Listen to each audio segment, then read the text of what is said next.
Hello and welcome to the Crystal Podcast on iCode Media. Today I had a great conversation with Dr. Kurt Steele. He has a long history in the profession. He's been around for about 27 years. He's a Vision Source administrator. He owns a multiple site practice. And then he's also consulting with practices. Specifically, he feels like he works really well with rural practitioners and providers to kind of help them through the processes that he had to struggle with for through his career, really, so that they don't have to make the same mistakes. So Kurt's really worth your time. Please enjoy our conversation. And as always, be sure to subscribe to the podcast, write a review, share it with your friends, and support those who support us.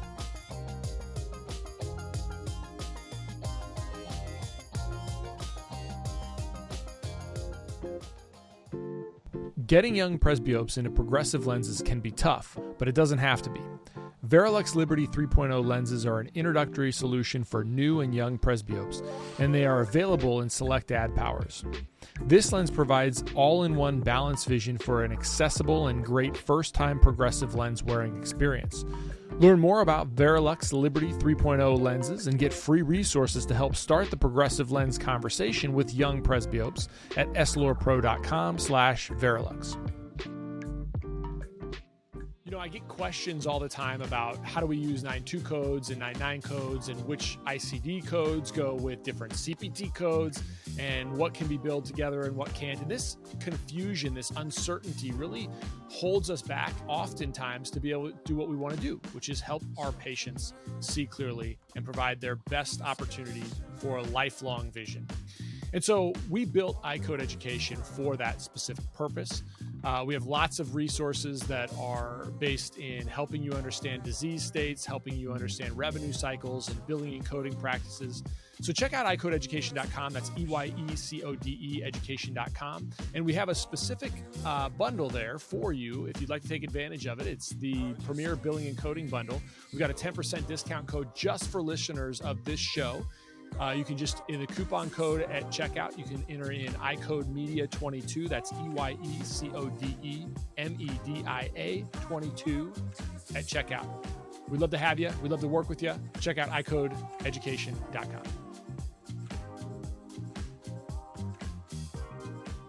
You know, one of the things, Kurt, that kind of your claim to fame is you sort of tell the story of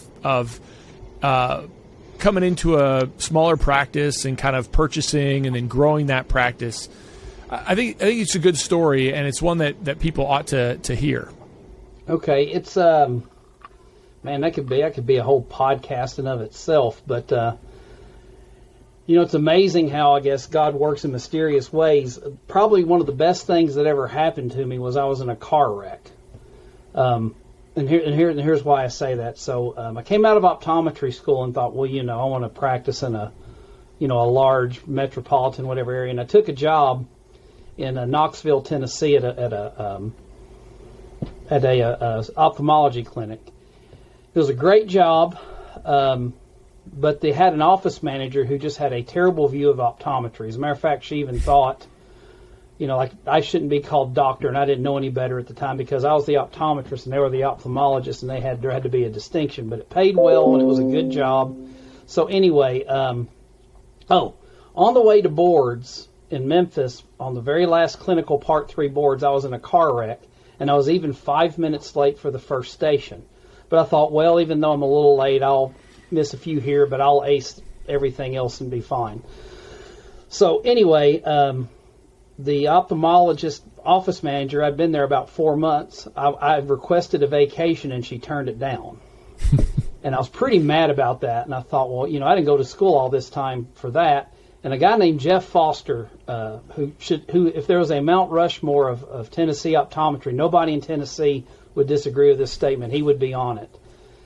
He happened to call me that day, and he said, hey, I know you got this great job at St. Mary's Center for Sight in Knoxville, but we're guys retiring up here, and would you be interested in giving us a try? And I said, well, I want to go to the beach in 6 weeks. Can I go? And he said, sure. And I said, well, then I'm interested. And literally just almost kind of because I was mad about going to the beach, I go to this little small town practice in Newport, Tennessee. Never even heard of Newport. Well, anyway, it turned out I did not pass those boards, and if I'd have still been in Knoxville, they'd have probably just kicked me out the door. But Jeff Foster stuck by me and let me just work with him until I got all that straightened out. So when the time came at the end of 1996, I got offered to go back to the University of Tennessee as an optometrist, which at the time looked like a much better position. And luckily, my wife was of the same. Then my fiance was of the same mindset that I was. And I just remember telling her, I says, Jeff stuck by me in a few months where a lot of people would not have stuck by me. And I can't do it to him. I've grown very fond of him, and he is, like I said, he's a champion of Tennessee optometry. Matter of fact, probably the smartest thing I've done in my entire career is just ride his footsteps. So, ride his coattails. We stayed, despite I could have made double the income initially going back working with ophthalmologists, and it turned out to be the best financial decision I've ever made because, you'd still be stuck. You'd still be stuck doing what you're doing or what you would have been doing. There's a couple things that kind of strike me about this story. The first one is you were looking in 1996, you were looking for the ability to say, look, I want time off. I want flexibility in my schedule. I didn't go to school for 8 years and incur student loans and headaches and hassles to basically be dictated to by somebody else. That is very correct.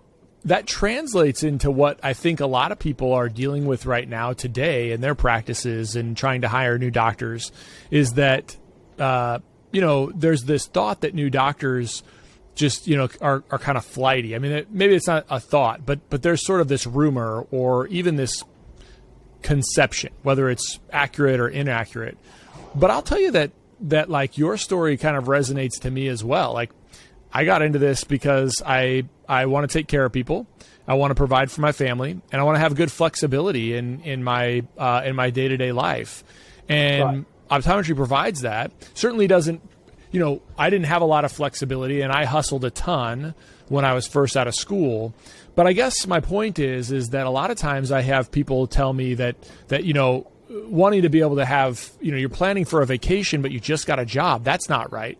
There's this sort of this stigma against that when you think about generationally from kind of the people that are your generation, my generation. We're about 12 years apart, and then even like my dad's generation. Right before, because you're kind of right between my dad and I. And but my dad's generation for sure, they're kind of exiting, and then there's sort of this resentment of young doctors who want to have a lot of flexibility. But what you're saying is that desire existed in you in the 90s. It existed in me in 2008, and so we shouldn't be surprised that it exists in young practitioners right now. What are your thoughts about that? Well, first of all, and because I always like to give a shout out because he passed away from COVID. 2 years ago. So, a big thing for me is, and actually today is the 2-year anniversary of my dad's passing. So I'm going to mention two people that were huge for me was Jeff Foster, who I stood by him when maybe it looked better to not. And I really think God rewarded me for that. Like, I was at the practice when I came here was about a $380,000 practice, and we literally going to eclipse $3 million between now and the end of this year. Yeah, that's awesome. And one of the reasons I think, and my dad, and like, it's kind of funny because and part of my attracting doctors to a poor rural area, one of the biggest lessons I learned from my dad, and my dad was very good at business, was if one side loses, both sides lose. So whenever I don't really negotiate. When I come into a deal, I try to figure out a way, like, here's how I'm going to win, and here's how you're going to win. I don't come at it from an initial approach of just, this is how I'm going to win. And then you got to figure out how you're going to win, and we'll try to meet in the middle. I really try very hard when I come at somebody with a solution, like, here's how we're both going to win, and then that way we don't have to really spend a lot of time talking about it. Why do you think that? What experiences have occurred in your past to make you think like that initially? Oh, you know what? I just learned it from my dad. I can't think of one particular thing. I just remember hearing always. My dad was very good at striking deals and negotiating deals. He was literally sent to just do that sometimes, and he always tried to figure out a way both sides win. And there, if you think about it, that's true. So, if you bring in an associate and it doesn't work out for one of you, it's not going to work out for either of you. If one side loses, really, both sides lose. So, and kind of, I want to go back to your question. It's kind of funny. You talked about, I think there's probably the same percentage of doctors that get it and don't. So, I've got a system in place where a doctor, we don't even really have associates. We have potential partners. And I've got one doctor that just absolutely, he makes more than me, and he's only been here 2 years, but he works 10 days more a quarter than I do. Yeah, I mean, he'll actually feel bad about it, and he just works hard. And I mean, he takes his vacations, but when he's here, he does not miss. He doesn't miss like half a day to get his, hair done or take his dog somewhere. I mean, he really puts his nose. And then honestly, I got a notice today from another associate who is going elsewhere, actually, and even kind of breaking the covenant to compete, but those things are kind of worthless anyway. She wanted more money. Are they worthless in Tennessee? They're pretty much worthless in Nebraska, yeah, they're too. worthless in Tennessee. So, but she wanted a lot more money to do a lot less. And so is she getting that? No. I guess that's why we're parting ways. With you, she wanted that. Yes. Okay. So, like I would say, we need to go visit another, like one of the things I love to do is when we get a new doctor is we go visit other medical facilities and say, this is our new doctor. And I told her in like one of our things, like you need to plan these. And she said, actually, that's something the office manager should do. I shouldn't have to do that. I thought, no, actually you should. They need to hear from you, not our office manager. So, so I've seen both sides. I've got two doctors here and one that, and she was wondering why he made a lot more than she did. And I was like, well, he worked like 30 days more than you did this past year. What do you expect? It's not rocket science. If you work more, you make more. So, what was the response to that? Silence.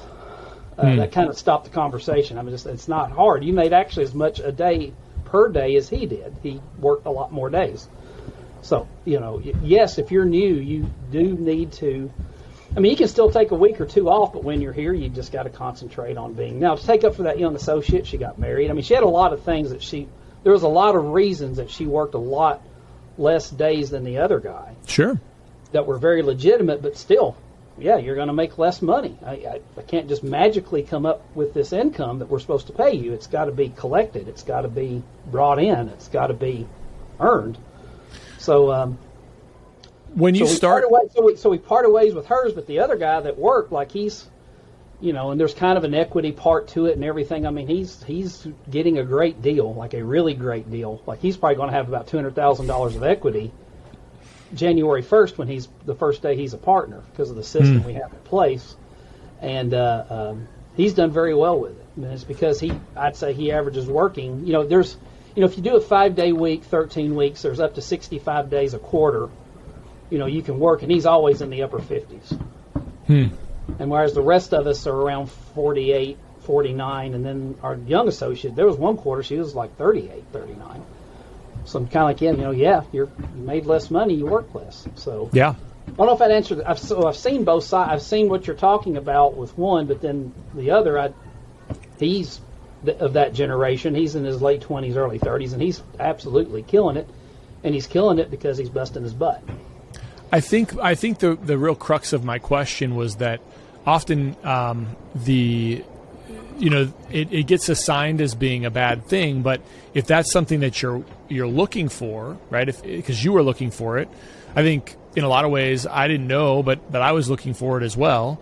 At the time I didn't know, but there's compromises that come with it, and those compromises initially can be financial, but over time, if you grow a practice and you grow a patient base, it's as long as you're accepting of those financial consequences of that flexibility, and to your point, as long as you have tried to work to find common ground and beneficial relationships on both sides when you're coming to an agreement, then that should work out, where both parties kind of walk away and say, look, I didn't make as much as I otherwise would have, but I got the trip to the beach. Right. So like the young associate I was telling you about, that really kind of, I mean, I think it still soured her a little anyway, but I mean, what ended, there was a big email string back and forth about how fair or unfair the pay was, and I said, I don't know if you realize this. I can't remember the exact number, but it was upper 30, so let's say 38. You missed 38 days this year, in addition to the 10 days we take off just naturally in the practice because of Christmas, Thanksgiving, Good Friday, Independence Day, and so total of 48 days that you could have worked that was missed. So yeah, I mean, it's significant. Your income is going to suffer. I don't know how else to put it. She actually made $490 a day as an associate, but she only worked so many days, and $490 a day is not bad. No, it's not bad. I mean, and that's what she ended up making with our formula, and I pointed that out. To be exact, I think it was $486. You made $486 a day. I happen to know that locally, even commercial pays like $450. I mean, your per day rate, you actually did real well. You just didn't work enough days, and it just never seemed to completely register. And I'm sure there's another side to that story. There always is, but that's the way I look at it. But then you got this other guy who's doing incredibly well in our system because he worked 220 days a year, versus everybody else around 180. He just earned it.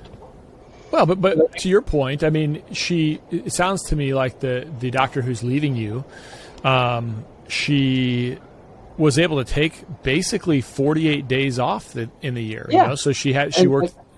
And we didn't say anything. But she got paid. She got paid like she had a kind of continual income throughout the practice, but she just probably didn't hit her metrics and cover her costs otherwise, that she would have made even more than that. Because let's say she had worked another 20 days, that would have offset her costs even more.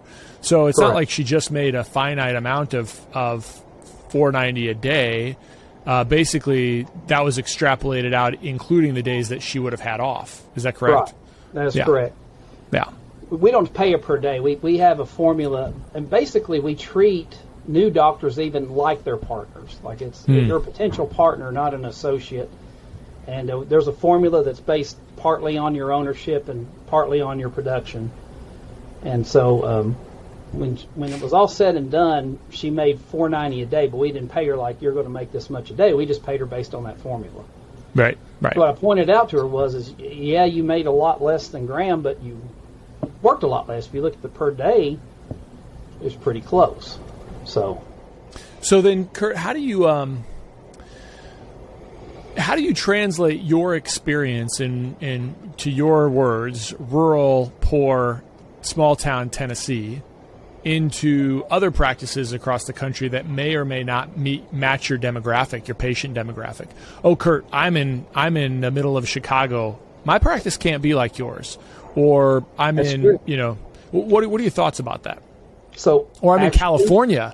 Nothing like, Kurt, you have access to all the medical plans and you can do all the high-end valued stuff. But in California, I can't get on any of these HMO plans, so all I have is managed vision care or cash pay or these really small plans. Everybody is owned by Kaiser. So, how do you respond to that? You're right. So I've opened up this consulting place, and I did it, and basically I am concentrating on rural practices. So you're excluding them within your no, I'm not excluding them, because there are some things that are pardon me, I got a patient coming at 4:30. She actually lives in Colorado, and she wears sclerals, and she may or may not be coming, but anyway, so I've opened up a consulting company, I guess, I don't know, coaching, call it what you want it. I called it Legit Vision because part of the overall structure is after my first initial visit to your practice, you can actually come to see my practice. And one of the reasons I did that is, one, I think some of my clients may want to see me do this here, but number two, I called it Legit Vision because it's legitimately what I do. Mm-hmm. I will never quit seeing patients because I enjoy it. Mm-hmm. So, one of the options the client has is they can come see me, but also I don't have brochures, and I don't want it to be a cookie cutter program, because in 2 or 3 days you can't teach somebody everything.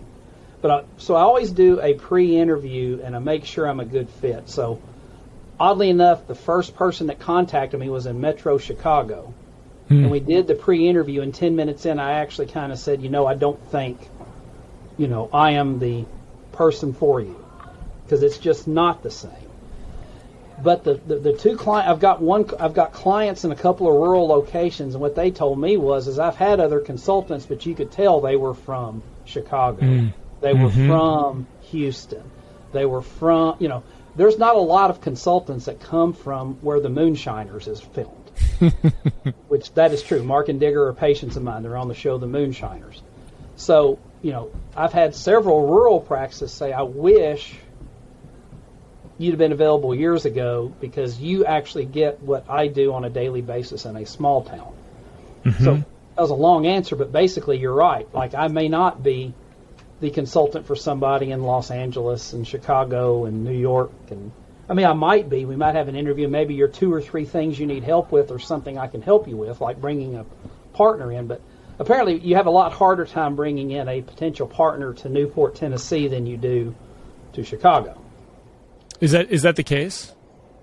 I would say so. Yeah, I'd say most people in their mid to late 20s do not want to come to a small rural practice. They want to go, maybe stay where their optometry school was, or you don't see a lot of people. Yes, it's harder to attract any doctor. I don't think it's just optometry. I think you hear this all the time, that it's much harder to get doctors to come. There are government programs that pay doctors to go to small rural areas just to get them there.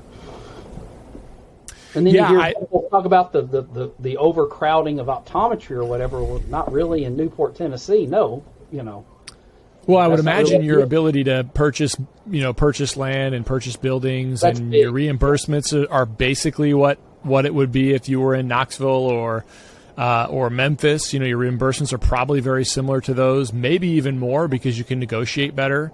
Right. But you're also in a small town where the cost of living is much lower, but your income's pretty much the same. Correct. Yeah. Yes. So I think those are things that always make me scratch my head. But then I get it. I think about the challenges that we have as a profession related to just the demographics of the population. And, if you think about like the whole population, like all of society, like I was married when I went to optometry school. We sort of had a foundation in Nebraska. And so we were going to come back to Nebraska. That was the plan. It would have almost been impossible for us not to do that. My wife had roots here. I had roots here. But, as a society, people are getting married later, later in life. So many of them are they're not even dating anybody seriously until they get into professional school. And then they may meet people in professional school that are from all over the country, or they may meet people who are in other professions in those big cities. And in other professions in those big cities, where is it attractive to get, be a big time lawyer, or if you're a medical doctor and you've got another residency for 4 years after medical school, and there's all these other kind of polls that are I think kind of this underlying draw to why we're seeing those same types of challenges. And I would even say, Kurt, is probably not so much just rural Tennessee or rural Nebraska, because I think it does exist, but it's by and large, I think, in most of the states where I do work as well, I see the same thing, but it's largely in states that don't have optometry schools. I'm seeing this a lot, right? Like if you look at South Dakota, Nebraska, Iowa, these doctors, even in relatively large cities like Omaha, is a metro population of over 1 million people. And if I ask the doctors in our Vision Source group, we just did this at our last Vision Source meeting, raise your hands if you're looking to hire somebody in the next couple of years. And every single hand went up in that room. And many of them are actively looking now, and it's just a challenge for them to find somebody. So I'm wondering if that's not a piece of it. Oh, definitely. And actually, we've attracted several doctors here. Some have stayed, some haven't, but we're at least getting them here to try it. And that is part of, really, if you was going to ask me, like, as your consulting company, which, by the way, the website is legitvisionpllc.com. Yeah, great. Part of it is attracting doctors, getting them to come to areas they wouldn't normally come to. And when I'm just now starting it, so I've already got 3 clients lined up though, and that's cool. But that's great. I really want to touch base with all the optometry schools and find out, really get a good relationship with the placement director and my passion for this arose, by the way, and I guess this is changing topic a little, is, watching all these private practices go either sell to equity or to other ophthalmologists or to ophthalmology groups.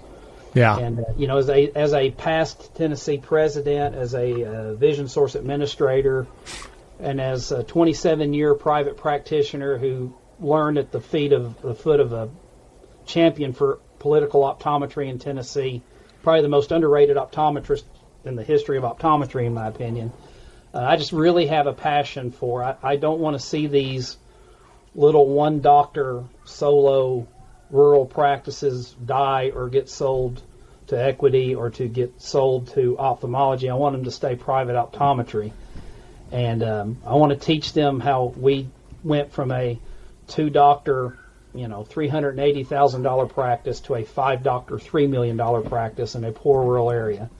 Now, it only took me 25 years to do it.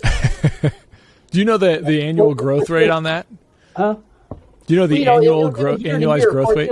Just like everybody else, we had good years and we had bad years. What I would say is the 3 best years of growth we ever had was the 2 years we moved into a new facility. So in a small I hear that town, all the time. Building, it's not even like easily 30-40% growth. And then the 3rd best year of growth we ever had was the first year we joined Vision Source. Just amazing learning all those ideas and everything. So our 3 best years of growth were those 3 years. The 2 years we built a new building and the year we joined Vision Source. We just bought part of that $3 million is we have a second location. Now, that's a really easy way to grow.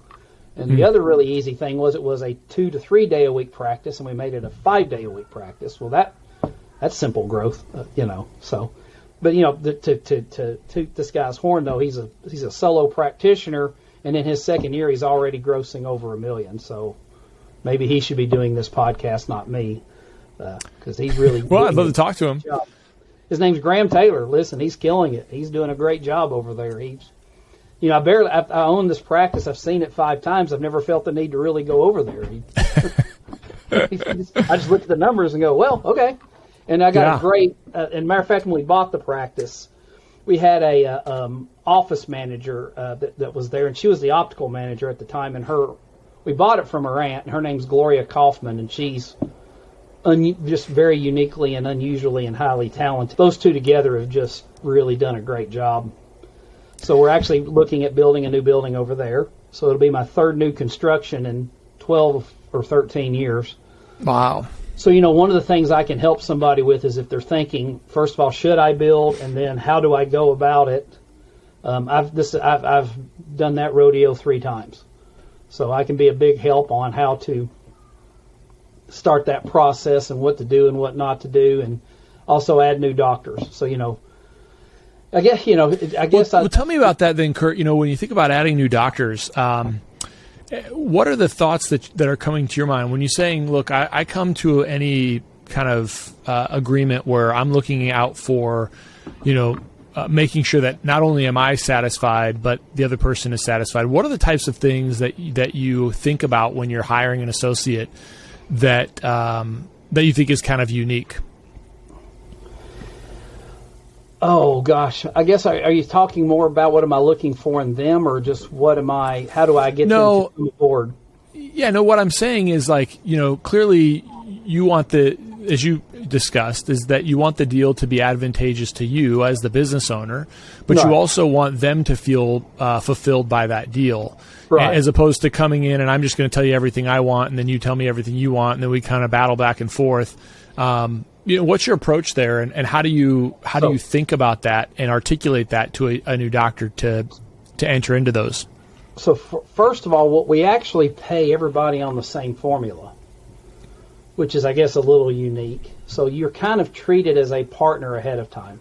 Mm-hmm. And I'm still tweaking this system a little bit, and I think I finally got it because there's tax implications and all that. So, initially what I did is we actually took money, like we paid you like a partner, but then we took money out and we applied that to the purchase of the practice. But there's a whole capital gains versus personal income thing there. And then my accountant said, that they should have been writing a check, and then there's tax implications. It shouldn't have just been like this virtual equity situation. So if I was going to do it today, probably the biggest thing we do is we set the purchase price of the practice before they start. And so, and we make it maybe a little higher than market value, because the first year or two, they're going to get patients because it's your office, not because it's them. But then year 3, year 4 is where they're going to start, they're growing your practice. So, we might project it a little and say, this is what it's going to be worth in 12 months. Or, instead of doing 65 to 70% gross, let's set the purchase price at 80% gross. And then what you do is you say, okay, here's the purchase price of the practice, and when you're ready to go, you can go to the bank and get this money, or we'll self-finance it with these terms, or maybe we'll self-finance it the first 2 to 3 years, then you can go to the bank. And so I think I just hear a lot of young doctors end up leaving is because they were told, we'll make you a partner, and then 5 years go by and there's still no partnership. Well, I think also that it's the we'll make you a partner. It's kind of vague, right? Like, right. What does that even mean? What's the price? And actually, how do I even get financing? I got $250,000 of debt. And then from the owner standpoint, the kind of struggles that probably come up that I'd love to hear your opinions on are just, what is the new partner going to bring to the practice? Right. What duties are they going to do? Are they going to think like a partner, or are they going to think like an employee? I mean, those are things that you can't know when you first bring somebody on board. So how do you manage that? Well, I will say this, even the one that just gave us her notice, she really treated this like she was a partner. And so actually we're very sad to lose her, because she was very involved. She did a lot for the practice. I mean, she was only here a year and a half, but can easily say that our practice is better off because she was in it, even though I think her last day is going to be in the middle of March or something. Oddly enough, there's another optometrist in town, and this is the third time he's done this to us within like 10 years. He keeps hiring our doctors from us, and then they last there about a year or two. I keep thinking somebody's going to go, wait a minute, maybe this doesn't work, because none of them are there anymore either. So, I don't know. Yeah. But we treat them like partners. We pay them like partners. They go to partner meetings. So we involve them as partners, and it's gone 1 for 2, and that's why I'm tweaking it. The first guy that we did it with it's worked incredibly well, and honestly, it worked incredibly well with the second one. I don't know exactly what happened there, but I think I told you there was the pay thing, but anyway. With the first guy, but we just treat them like partners. I guess that's the best way to put it. And we, like I said, in the negotiations with this latest one, she kind of wanted to have to work like a partner anymore, but get paid like one, and that was and that's the way I took it. Now, like I said, I'm sure there's two sides to every story, but she wanted more money, but not have to do some of those partner things anymore. And I thought, well, that's not the way this works. You need to be a partner. You need to go visit doctors and one of the best things we ever did in our practice, we grew our medical 60%. Mike Rothschild can verify that, because we're on Revolution. And when our new doctor 5 years ago came aboard, we literally took her to every medical facility in town and introduced her. And Mike Rothschild called me and said, I don't know what you're doing, but your medical is up 60%. So, that's one of the big things I like when if I go to consult with somebody, we're going to find out where their local doctors are and set up some meetings, if you really want to grow your medical. Yeah. I mean, especially in rural towns. I mean, those, if ophthalmology is few and far between and hospital systems are few and far between, I mean, what an easy right. I mean, what an easy no-brainer solution for growth. It's quick. And keep going, like go 2 or 3 times a year. And by the way, the checkout person is your most important person. The one that as the patient is leaving. Because there's one family practice center in town, she literally, if you're a diabetic, now we don't steal from others. So if she says, do you have an eye doctor? And if the answer is no, she goes, well, these people will call you tomorrow. Yeah. They fax us that list of their diabetics, so we see all their diabetics. And they even have the camera, and they still send them. So, well, they get the camera on occasion. I think they rent it. That's that's an interesting one. Unpack that a little bit. So when you go in there, because that's what I've noticed is that as we talk to other providers across, in our community in Omaha, most of it's not the doctors that are recommending. Like, when I think about, I've got a patient that needs some sort of procedure or something that is beyond my scope. And I send them someplace. Like, I will send them specifically to some place. Like, this is the guy you should see. I don't give them a whole bunch of cards, but it's hard to know. Like, some of those primary care providers and pediatricians and internal medicine physicians, they just sort of have this pool of like, here, go see one of these people, and they'll sort of give out cards.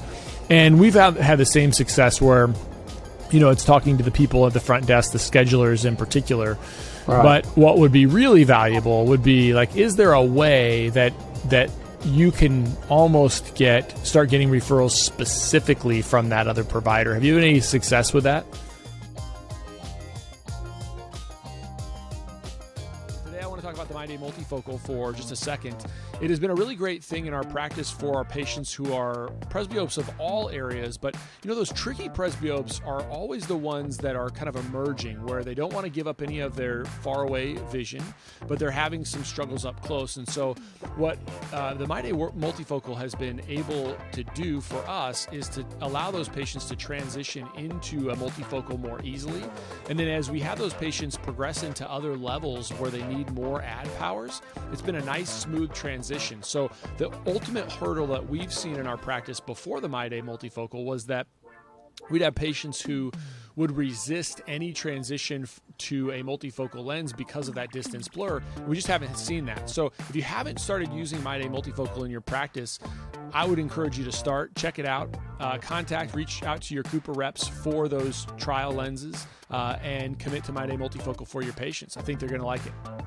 If you haven't checked out MacuHealth yet for your patients in Category 1 through Category 4, I think there's a lot of evidence that you should be considering. The first is, if we just look at AREDS 2 and what they talk about, MacuHealth so for patients in Category 3 and Category 4 AMD, MacuHealth is a great option for them that follows that entire protocol, and it also adds mesozeaxanthine to the mix, which, if you look at some of the evidence, I believe shows me that it's going to thicken the macular pigment better than without mesozeaxanthine. It also uses a correct AREDS 2 dose of zinc at 25 milligrams, and so you don't have to worry so much about the potential side effects of zinc.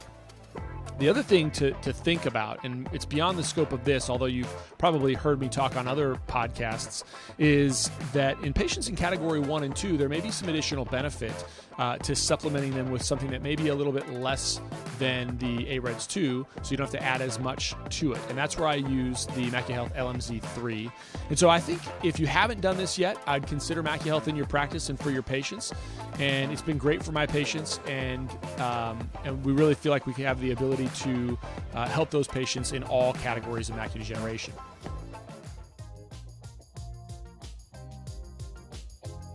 Yeah, and actually, here's what I would say isn't it's just simple, like we've talked earlier, generation to generation, still nothing beats hard work. You just got to, and here's, by the way, and nobody else is going to do it, not even, let's say, so Vision Source. I'm the administrator for East Tennessee. I'll give you a great example. One of the reasons, too, I got really involved in AOA, I'm on my soapbox here a little, too, is we're getting better, but we have done a very poor job of educating healthcare of what optometry can do. I actually talked to a guy from Humana that ran 11 states for Humana. The guy's name is David Anand. You can look it up. He runs the Mid-Atlantic region, 11 states for Humana. And this has been within the last 3 or 4 years. Looked me dead in the eye, and when we were talking, he said, well, y'all can't treat glaucoma. We'll just skip that. He had no idea that optometry could treat glaucoma, and he ran 11 states for Humana. Yeah. Take out ophthalmology. Most MD providers are not anti-optometry. They are ignorant of optometry. Correct. They don't know what we can do. Tri-West, a lot of people here know Tri-West because optometry does a lot with Tri-West. The very first meeting between primary care optometry and Tri-West was in Morristown, Tennessee, between me and a higher up. Have you ever heard of Tri-West? We don't have it. In Nebraska, it's not big. Okay, it's big in a lot of areas, and it started with me and this guy, military guy. So I came in 5 minutes early for a noon lunch, and in the military, if you're 5 minutes early, you're 10 minutes late. And so I kind of knew that. So when I came in, I apologized to the guy, and I said, I apologize that I'm 5 minutes early, basically. I had an ocular emergency. And he looked at me funny. So I showed up thinking I'm going to talk to this guy about providing medical eye care for veterans. That's Tri-West was the system that optometry in my region could see veterans through the VA system if they were not close enough to a VA or whatever. Okay. So he said, an emergency? What was it? I said, well, this guy had a foreign body and I took it out. He said, aren't you an optometrist? And I said, yes. And he looked at me kind of pissed off and went, why did you not send that to an ophthalmologist? So I showed up at this meeting to this healthcare executive with Tri-West that you would think would know better to talk about providing complete eye care for veterans, and he thought we were just glasses and contacts. And I had to spend this whole meeting going over, no, we can do diabetic things. So here's why I'm saying that. So even here locally, Dr. Emily Eisenhower, who's my junior partner, has a relative who is a nurse practitioner. And I negotiated a thing with Vision Source and a local group called Summit where we would be the preferred provider for all their diabetics. And I really thought the magic bus was going to pull up out front with all the diabetics in town. Well, they never showed up. So finally, a couple of months later, Emily goes over to where this nurse practitioner is and say, hey, you're with Summit. Didn't you get the email about Vision Source? And she said, oh yeah, but I always send them. She was sending all of her diabetics to a corneal specialist an hour away. And we're right around the corner because she didn't really think we could do diabetic eye exams. So a long way to drive to the diner, but it's open. Here's what I'm saying. And I don't even forget the question almost, but we have, as a grassroots effort, we have to go out and educate the healthcare community about what we can do, because a lot of them still don't know. Yeah, I agree, and I think I wonder why that is the perception. You know, I wonder how much of this perception exists because just collectively, on a day-to-day basis, most of the stuff that most people do is not that. Or when you are not encountering, when you are a patient that doesn't have one of those things and the only thing that you hear is here's your new glasses prescription, then you just aren't associating any of the other things that might be going on. I just don't know. I mean, like I think about the way I was trained, clearly the way you were trained. I mean, the way that we've been trained for the last 30 years or more, why that still exists, and I believe it does. I mean, I agree with you. I'm not disagreeing with what you're saying, but like there's this systemic problem that our messaging, and it has. I really don't believe it's the AOA's like battle to fight. I mean, I think they've got to help. I think they are helping as much as they possibly can. But you know, if on a day-to-day basis, the rank and file average of the profession, the average practitioner in the profession, is not kind of having these ongoing conversations about ocular health and systemic health and what we're seeing and what we're not seeing and what we're looking for and what we can manage and having this kind of ongoing dialogue with patients, then we'll always be put in those boxes, is my suspicion. You know, and we'll have these sort of little isolated, you know, practices like yours that have really carved out a lot of things,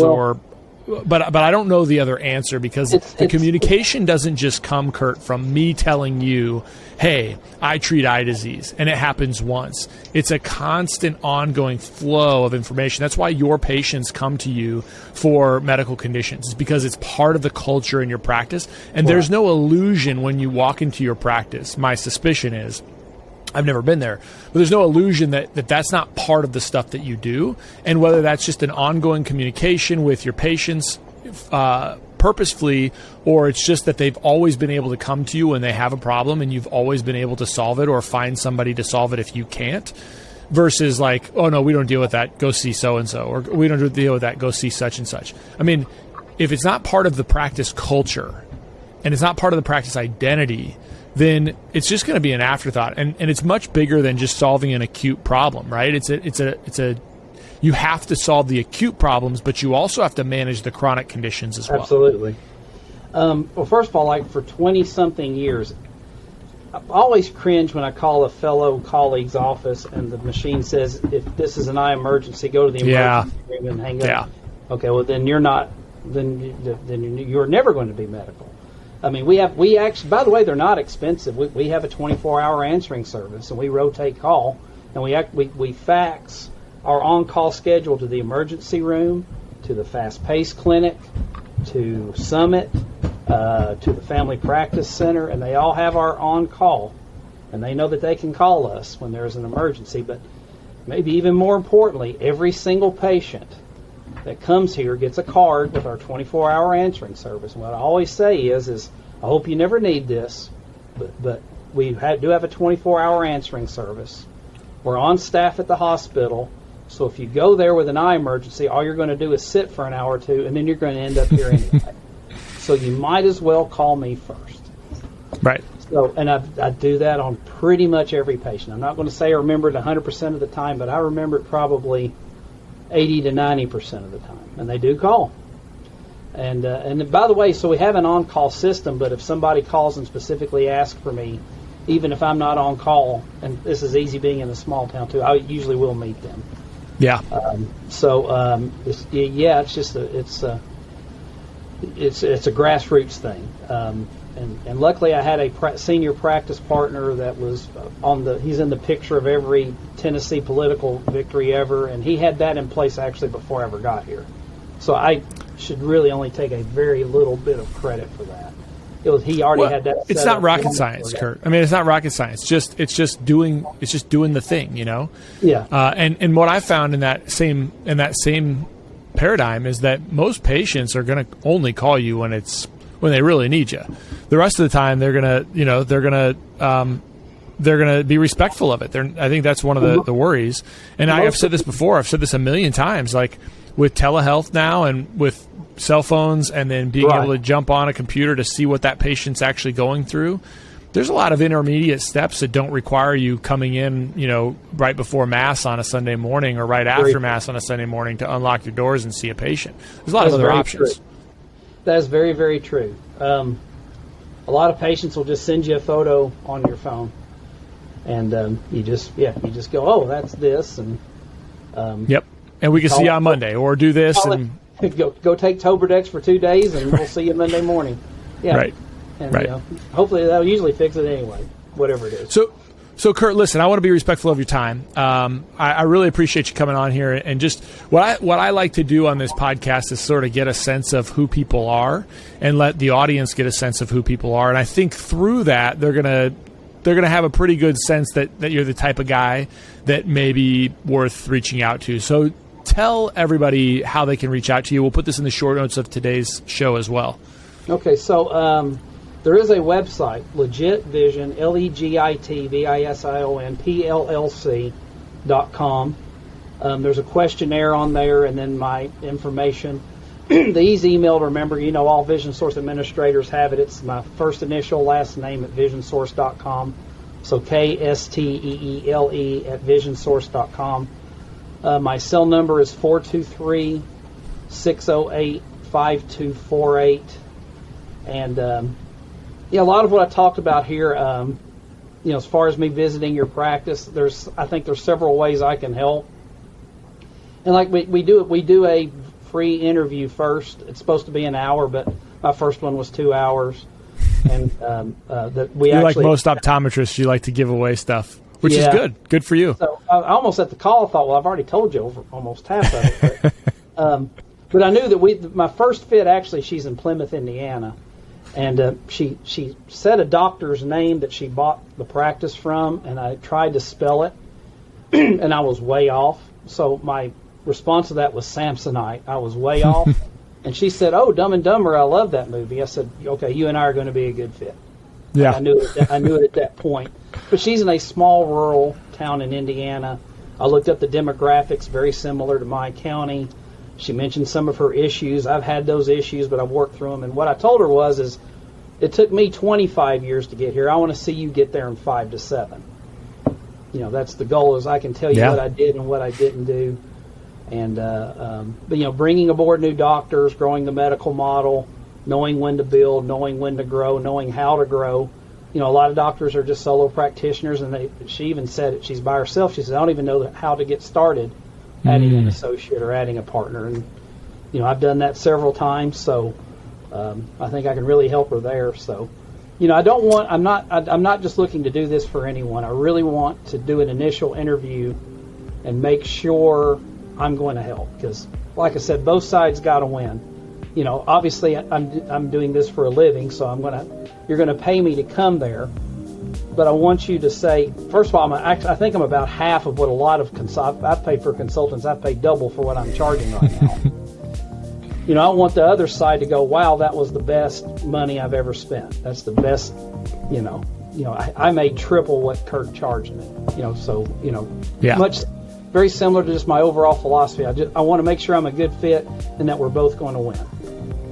I'm going to make a good living coming to you, and you're going to make a lot more money because I came there. And that's awesome. The goal. Awesome. Kurt Steele, thanks so much for doing this, man. I appreciate it.